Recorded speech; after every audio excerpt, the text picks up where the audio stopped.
Hey, my name's James Nicholson and welcome to my YouTube channel. We've got some more house price data, this time from Halifax. House prices are up. You probably saw that on the thumbnail. That's why you clicked on this video. But there's some other interesting tidbits in this.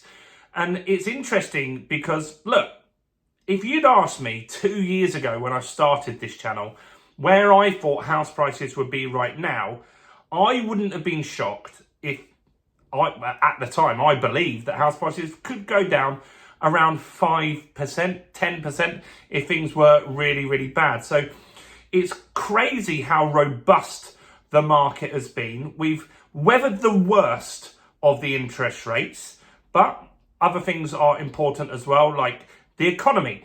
So is that going to play into house prices going forward?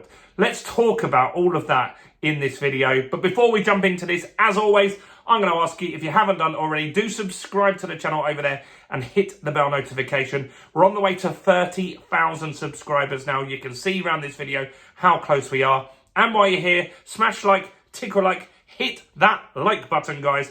That helps the YouTube algorithm know that more people should watch this video. So, who are we talking about? We're talking about Halifax. It's early this month, this data.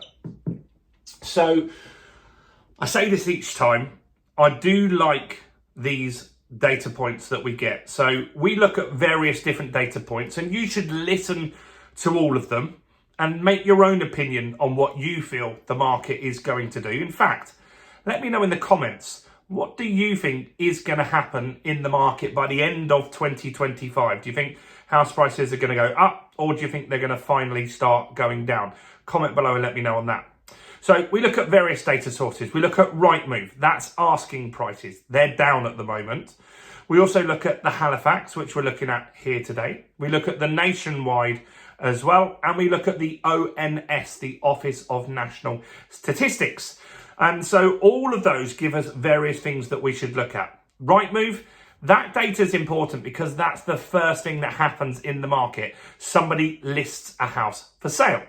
So that gives us the market sentiment. If we look locally to us and we see house prices are coming on a lot cheaper than they were last year, that means that people are interested in selling. They're proactively looking to move properties quickly, and maybe they feel they need to price aggressively to sell, or they need to sell. Maybe they're in arrears or had a divorce or something like that. So those are things that we can gain from that. Now, this data from the Halifax I find interesting because these guys have the crystal ball on what's actually happening in the market. Because at this stage, when it gets to this part, someone's made a transaction or they're going through a transaction at this point. Either they've got a mortgage in principle, or they're working through one, or they've just completed a transaction. So Halifax, Nationwide and these other lenders have the crystal ball. They know what the valuations are today on all the deals that are going to complete in the next 3, 4, 5, 6 months. And so they can really predict where the market's going to go. So it's interesting to listen to the language that they use in their reports. So what are they saying? Well, they're saying that house prices at the moment are at 2-year highs. So they're saying house prices are at a 2-year high. We're still not back at the peak, which was 2022. We're not back at the peak. We're a few £1,000s short of that. But likelihood is that we will hit that peak if things carry on as they are. So we're not at the peak of the market, but we are close. Now, they're saying on an annual basis, this is very different to nationwide data as well. They're saying on an annual basis now, we are up 4.3% annually. Which, when you look at the nationwide data, they're saying that we're up, I think it's 2.4%, something around there. Quite a big difference here. And that's because Halifax is talking about their lending portfolio, who they've lent money to. Now, Halifax is part of Lloyd's. That makes them one of the biggest lenders in the country. There's lots of little sub-brands underneath that as well.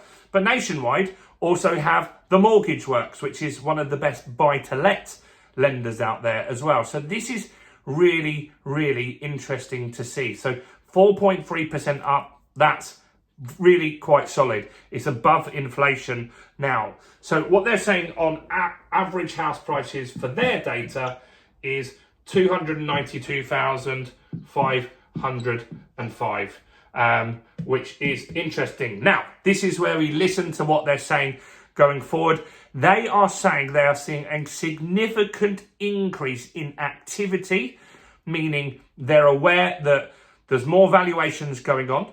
So that means the buyers, we said the other day, 25% more buyers came into the market. That's good. That's going to stimulate some activity. But what they're also saying, this is now turning into valuations. So those buyers are clearly putting in offers on property. We don't know yet how much.